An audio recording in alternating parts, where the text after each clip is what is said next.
Même si tu arrives prêt, même si tu arrives conditionné, si ton posing est pas bon, c'est quand même une partie du taf, donc c'est dommage en fait de délaisser ça. Si derrière en fait t'as fait 4, 6, 8 mois de prep et qu'il t'arrive et que ton posing il est pas fou, c'est dommage. Tu penses peut-être avoir un bon posing, mais sur scène, tu verras que sûrement t'es loin d'avoir le meilleur posing. Voir les photos, hein, ça parle de soi-même.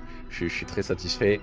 En plus, t'es dispo, etc. Donc non, je suis très content et je recommanderais à tous ceux qui veulent se lancer dans le posing. Et justement, là-bas, là, à l'approche de tes deux compétitions, comment tu te sens maintenant par rapport à ton posing? Plus confiant, plus serein. Donc là, je sais ce que j'ai à faire, je sais comment le faire et j'ai plus qu'à le faire. En fait, si t'as envie d'être déçu, bah prends pas de coach et puis tu seras déçu et t'es sûr de ça. Maintenant, si tu veux mettre toutes les chances de ton côté, bah tu te fais aider. Et Valentin, comment tu vas? Bah écoute, ça va très bien et toi? Eh bien, écoute, ça va nickel, merci beaucoup. Eh bien, écoute, c'est un plaisir aujourd'hui de pouvoir faire cette interview avec toi. L'idée, c'est qu'on puisse discuter un petit peu ensemble de l'accompagnement, du coaching, concrètement comment ça s'est passé, qu'est-ce qu'on a pu mettre en place, quels sont tes objectifs, etc. Donc, tout d'abord, Yes. j'aimerais bien en savoir un petit peu davantage sur toi, ton histoire, d'où t'en es venu à faire cette première compétition de bodybuilding et quelle est déjà cette première compétition que tu vises. Ouais, carrément. Alors moi, ça va faire un peu plus de 4 ans que je m'entraîne. Et bah, je me suis dit en fait que j'allais mettre un petit peu ce travail en avant par rapport à la muscu, etc.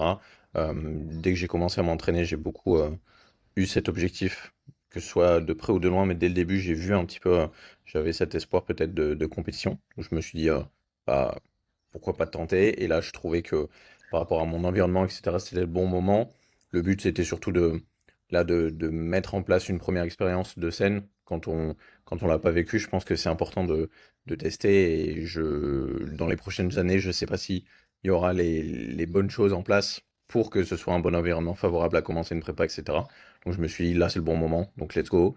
Je suis conscient que niveau masse, bah, il y aura des gens qui seront sûrement meilleurs que moi, etc. Mais moi, j'y vais surtout pour l'expérience, pour euh, enjoy et pour faire quelque chose de propre aussi, notamment avec le posing, du coup. Donc voilà, je pense que ça répond peut-être à la question. Eh bien, écoute, très très bien. Et t'as toujours eu cette envie un petit peu de faire du bodybuilding, de monter sur scène, ou du coup c'est venu... comment ce switch s'est fait justement de musculation à vraiment bodybuilding, je fais cette première compétition? Euh, En vrai, ça s'est fait assez rapidement. Le switch, c'était vraiment le fait que je vois que ce soit le bon moment de lancer la prépa. Mais hormis ça, ouais, c'est vrai qu'en fait, moi, je suis un tryharder, hein, que ce soit dans les jeux vidéo, les trucs comme ça, le travail et tout, quand j'y vais à 100%. Et du coup, j'ai été très vite carré, en fait, dans le training, la nutrition, etc. Donc en fait, je me suis vraiment locked in assez rapidement. Et puis la prépa s'est déroulée, en fait, au fur et à mesure, ça faisait sens. J'ai pris un coach, et après ça déroulait, quoi. Très nice. Et là du coup t'es accompagné par qui sur le plan préparation physique? Sur la prépa, je suis accompagné par Louis, donc The Prep Ok. Dad. Ça fait un Yes. peu plus d'un an là qu'on est ensemble. Ok, nice. Et justement nous ça fait à peu près 3 mois, 2 mois, c'est comme ça qu'on a commencé à Ouais. travailler ensemble. À peu près 3 mois il me semble. Euh, déjà toi comment tu te sentais avant qu'on travaillait ensemble au niveau de ton posing? Est-ce que tu te sentais vraiment en difficulté? C'est quoi tes ressentis à ce moment-là? Moi, il y avait plusieurs points que j'avais besoin d'éclaircir sur le posing. Bon, déjà, forcément, comment exécuter les poses, les transitions, la routine, etc. Et aussi, comment ça se passe en compétition, tu vois? Quelles sont les poses par catégorie? Moi, j'avais aucune clarté là-dessus, parce que moi, je regardais le body de loin, on va dire. J'ai d'autres focus dans ma vie que suivre les compétitions, etc. Donc, en fait, j'avais pas de clarté sur, OK, en telle catégorie ou telle fédération, il y a X ou Y poses à faire. Les choses, vraiment le taf qui doit être fait finalement sur le posing. Donc c'est vrai que moi, c'est surtout ça que je recherchais. Et puis aussi mettre en valeur, en fait, bah, le travail, parce que même si tu arrives prêt, même si tu arrives conditionné, etc., si ton posing est pas bon, c'est quand même une partie du taf. Donc c'est dommage en fait de délaisser ça. Si derrière, en fait, tu as fait 4, 6, 8 mois de prep et que tu arrives et que ton posing il est pas fou, c'est Hmm. dommage. C'est dommage. Ouais. T'as tout dit. Parce que donc là, toi, c'est ta première compétition de bodybuilding que tu fais, c'est WNBF. Tu peux rappeler Ouais, ta je ferai catégorie et NPC tu peux un aussi. peu peut-être les NPC. Ouais, Ouais, les deux. ouais, c'est ça. Et c'est Donc quoi tes... NPC d'abord en classique et body. Et pareil du coup pour WNBF, classique physique et bodybuilding. Ok. Et c'est quoi justement tes objectifs pour enfin, ces premières compétitions? Tu veux dire par rapport à la compétition elle-même? Dans le sens où, quelle place tu vises déjà de un? Est-ce qu'il y a quelque chose de plus profond derrière l'envie de faire ces compétitions? Je sais pas, tu veux de prouver à toi-même que tu es capable de tenir une diète, de suivre un plan avec le posing? Ouais. Moi, les raisons pour lesquelles je fais ces shows-là, ça va être principalement pour moi, ouais, pour mettre le fruit de mes efforts en avant vis-à-vis de moi-même, me montrer que je suis capable, etc., de suivre aussi une préparation, de me confronter aussi à un certain challenge et et une difficulté parce que la prépa, c'est vraiment toi contre toi-même au final. Donc il y a cet aspect-là. Il y a l'aspect aussi où j'ai envie de tester ça au moins une fois dans ma vie, de faire une prépa. Je ne sais pas si j'en referai plus tard. C'est quelque chose que je voulais faire. Là, bah, les cartes étaient alignées, on va dire, pour que je le fasse. Et c'était le bon moment, donc je me suis dit, bah, let's go. Et moi, Mmh. l'objectif avant tout, c'est de me dire que sur scène, peu importe la place, j'y suis allé à 100%, que j'ai pas de regrets et que s'il y a un mec devant moi, et bah, je me dis, bon, bah, ok, il a fait une meilleure place, bah, il a juste été meilleur. Et moi, j'y suis allé à 100%, ça c'est ce qui compte le plus, je pense, parce que monter sur scène et te dire qu'en fait il y a des mecs qui ont été meilleurs au classement, mais te dire en même temps que t'as pas fait tout le job, ce serait dommage. Donc moi ce qui est important c'est vraiment ça, de d'y aller à 100%, de pas avoir de regrets. Et la place au final c'est secondaire parce que c'est quelque chose où il y a une partie que tu contrôles pas. Selon qui est devant toi ou qui est derrière toi, le jugement, etc., ça reste subjectif. Donc ça c'est secondaire. Moi c'est vraiment pour avoir une expérience que je vais apprécier et moi j'y vais pour passer un bon moment avant tout. Ouais, Euh, OK. et créer des souvenirs quoi aussi. Très bien. Bon, bah, écoute, nickel. Euh, et donc là, par rapport à nous, notre accompagnement, concrètement, comment ça se passait, c'est un petit peu la structure générale, hein. C'est, on voit les quarts de tour, on voit ensuite les mandatories, donc les pauses imposées, on a vu les transitions. Là, on est rendu à peu près à au moins deux tiers, hein, quasiment Mm. de l'accompagnement. Il nous reste, donc là, on a déjà vu la présentation individuelle, il va nous rester la routine et les petites finalisations au final. Mais si on compare vraiment du coup au tout début et il y a maintenant, franchement, ça a aucune différence. Et c'est vrai que, alors, pour être tout à fait honnête avec toi, quand on a fait notre première séance, je me suis Mm. dit, ok, ça va être compliqué. Je partais vraiment, vraiment, vraiment de loin. Et au final, au fur et à mesure, avec les bilans, t'es quelqu'un vraiment, comme tu l'as dit tout à l'heure, qui se donne à 100%. Et t'es vraiment très, très assidu. Tu m'envoies des fois plusieurs récaps par semaine. Ça se voit que tu pratiques et que tu cherches aussi du coup à te perfectionner tout toi-même. Et ça, c'est vraiment un très gros point positif. Donc, franchement, ça, c'est top. Et justement, on a vraiment pu voir l'évolution, sachant qu'il y avait aussi pas une complexité, mais un défi supplémentaire, c'est que tu faisais du coup classique et body, et du coup, il y avait aussi toutes les bases, donc body qu'on a dû voir, mais en plus, pour WNBF, les classiques poses, donc les variantes asymétriques pour les mandatory. Donc au final, c'est un Ouais, apprentissage de pose qu'on a dû implémenter aussi. carrément, carrément. Et c'est vrai que le départ était pas glorieux, même avant que je te contacte. En fait, on n'est jamais objectif. Et c'est pareil quand on est en cut, quand on est en prise de masse, quand on est machin, on n'est jamais objectif avec soi-même. Et au final, quand tu te dis, ouais, mon posing ça passe, etc., c'est pas si catastrophique. Quand tu regardes des photos de progression, tu te dis, ah, Mm. ça l'était en vrai, c'était chaud. Ouais. En fait, je remarque que beaucoup d'athlètes pensent avoir un bon posing, alors qu'en réalité, c'est tellement améliorable. Donc, il faut Mm. vraiment sortir de la tête que tu penses peut-être avoir un bon posing, mais sur scène, tu verras que sûrement, t'es loin d'avoir le meilleur posing parce que il y a de plus en plus, justement, bah, d'athlètes qui ont pris conscience de l'importance, qui prennent un coach. Les juges de, par exemple, WNBF ou même de NPC, certains sont coach posing, donc forcément, ils ont davantage l'œil, tu vois. Donc, c'est pas quelque Mm. chose qu'il faut prendre à la légère. Comme tu l'as dit, c'est tellement important que le posing, j'en avais pu discuter avec le président de la WNBF France, ça compte pour 50% de la note dans la catégorie classique physique. Donc, encore une fois, c'est potentiellement ce qui peut te faire gagner. Ouais, clairement. Puis Et est-ce même, que c'est toi, aussi dis-moi. mettre en valeur son physique. Donc, c'est un petit peu ce que je disais tout à l'heure, quoi. C'est, si tu fais une prépa et que ton physique il rend moins bien que ce qu'il pourrait rendre, c'est dommage. Hmm. Est-ce que toi, justement, tu avais une sorte de pression du fait que la compétition approchait, mais que tu te sentais complètement perdu au niveau du posing? Non, pas spécialement de pression parce que je sais comme je suis après. Donc, je sais que je peux apprendre vite et que si j'y vais à fond, j'y vais à fond.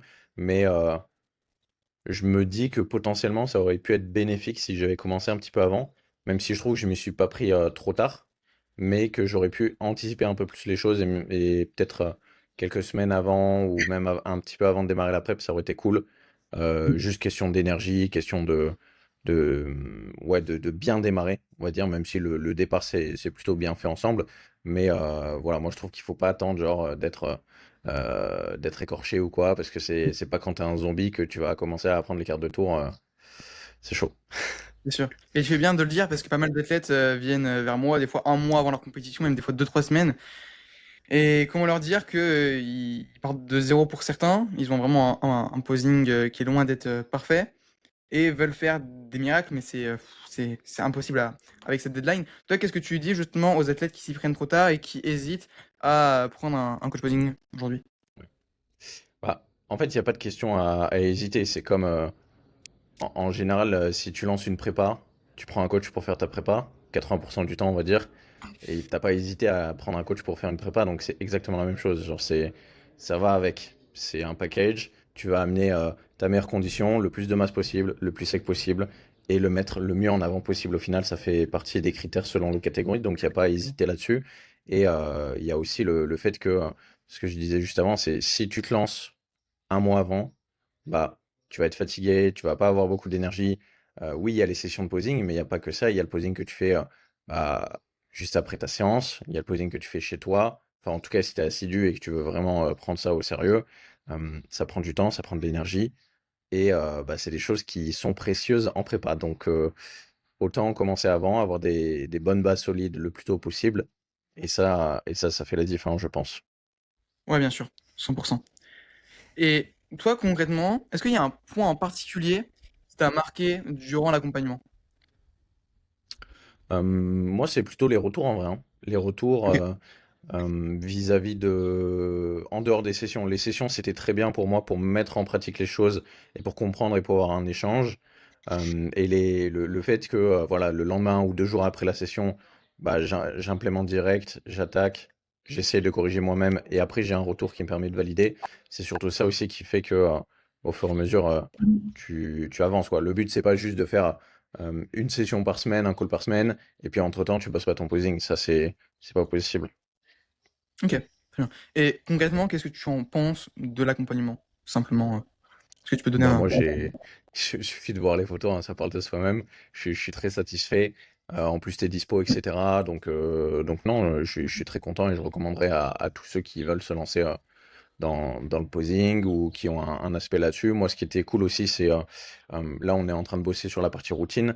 Moi, c'est une des parties qui m'intéressait le plus dans le body, hormis faire la prep, hormis machin. C'est un peu l'aspect chorégraphie, mettre en avant un petit peu ces choses-là, hormis voilà, faire des quarts de tour en comparaison. Ça, c'est quelque chose qui me plaisait bien, mais que j'avais pas forcément pris l'initiative de moi-même de me pencher dessus, d'aller faire les transitions, etc. Là, le fait d'être accompagné, en fait, c'est bah, comme quand tu as un coach pour ta prépa, tu réfléchis moins et tu fais les choses qui ont le plus de sens. Donc, en fait, tu prends les raccourcis qu'au final. Donc, il n'y a Hmm. pas trop de réflexion, quoi, sauf si tu as le temps. Mais même, je trouve que c'est toujours bien bah, d'investir sur soi, d'avancer. Moi, c'est des choses, peu importe les sujets, j'ai besoin de monter en compétences, de monter ouais, en compétences et en connaissances sur plein de sujets. Donc ça, pour moi, le posing, ça en fait partie. Et naturellement, en fait, bah, comme tu peux prendre un accompagnement, je sais pas, pour faire de la cuisine, si tu as envie de te lancer dans la cuisine, bah là, c'est pareil. Donc voilà, il n'y a pas à réfléchir. Si tu veux être meilleur dans un domaine, fais-toi accompagner, tu gagnes du temps, et puis voilà. Et justement, là-bas, là, à l'approche de tes deux compétitions, comment tu te sens maintenant par rapport à ton planning? Bah, plus confiant, bien plus confiant. Je sais qu'il y a encore du taf à faire, qu'il faut continuer là-dessus et c'est pour ça qu'on n'a pas fini. Mais plus confiant, plus serein. Et je peux me concentrer aussi, enfin, je peux allouer de l'espace mental à d'autres choses, ce qui est, comme je l'ai dit tout à l'heure, précieux en prep. Donc là, je sais ce que j'ai à faire, je sais comment le faire et j'ai plus qu'à le faire, Que tu avec aurais un petit plaisir. mot à dire aux personnes qui hésitent à rejoindre mon accompagnement, qui pensent que c'est pas le bon moment, que bah, financièrement c'est compliqué, ils ont d'autres priorités, etc. Alors qu'ils montent sur scène prochainement, ou même qu'ils montent sur scène, je sais pas, l'année prochaine, qu'est-ce que tu leur Ouais, dirais? ouais. Euh, Moi, il y a une part de moi où je trouve que c'est toujours important d'essayer soi-même. Mais si ça fait longtemps que tu réfléchis et que tu es dans l'hésitation, etc., en fait, la réflexion, elle pousse juste à l'inaction. Donc, bah, en fait, il faut juste passer à l'action. Même si financièrement, ça peut être un peu chaud des fois, ou ce genre de choses, c'est c'est un investissement pour toi. Comme je l'ai dit au début, une prep, on n'en fait pas tous les 2 ans. On n'en fait pas tous les ans non plus potentiellement. Donc, euh, sauf cas particulier, mais voilà, quand on est naturel, tu fais pas des preps tous les ans, donc c'est un moment où il faut pas. En fait, si tu as envie d'être déçu, bah prends pas de coach, et puis tu seras déçu et tu es sûr de ça. Maintenant, si tu veux mettre toutes les chances de ton côté, bah tu te fais aider, et c'est comme tout dans la vie, au bout d'un moment, si t'es pas en capacité de faire les choses par toi-même ou autre, bah il y a des gens, c'est leur taf et c'est pas pour rien. Exactement. Bah, écoute, très bien. Sachant que, en plus, une fois que tu sais comment poser, que tu as appris les transitions, etc., que tu es devenu au final autonome. C'est pas comme un coaching Ouais. business où tu peux toujours aller chercher des paliers au-dessus, ou comme bah, un préparateur physique où tu peux toujours aller chercher encore mieux. En réalité, le Mm. posing, oui, tu peux aller chercher mieux, mais après, ça vaut pas réellement le coup de toujours forcément prendre un coach. Tu vois, moi, ce que je conseille, c'est surtout de prendre un coach vraiment sur une période limitée. Donc, par exemple, moi, du coup, je travaille vraiment sur Ouais. 3 mois pour qu'on ait les meilleurs résultats, tout simplement et que justement à terme de ces 3 mois-là, ensuite tu puisses être autonome sur ton posing et que tu pas besoin de refaire appel à moi pour ta prochaine compétition. Tu vois ce que je veux dire? Donc c'est vraiment cette question 100%. autonomie qui est importante aussi et qu'il faut investir sur un temps donné pour ensuite pouvoir être plus libre et autodidacte. Exactement. Ouais, en fait, vous payez des skills et derrière, vous les avez à vie, ou si derrière, vous estimez que bah, le taf, il est fait, voilà, vous atteignez un certain niveau.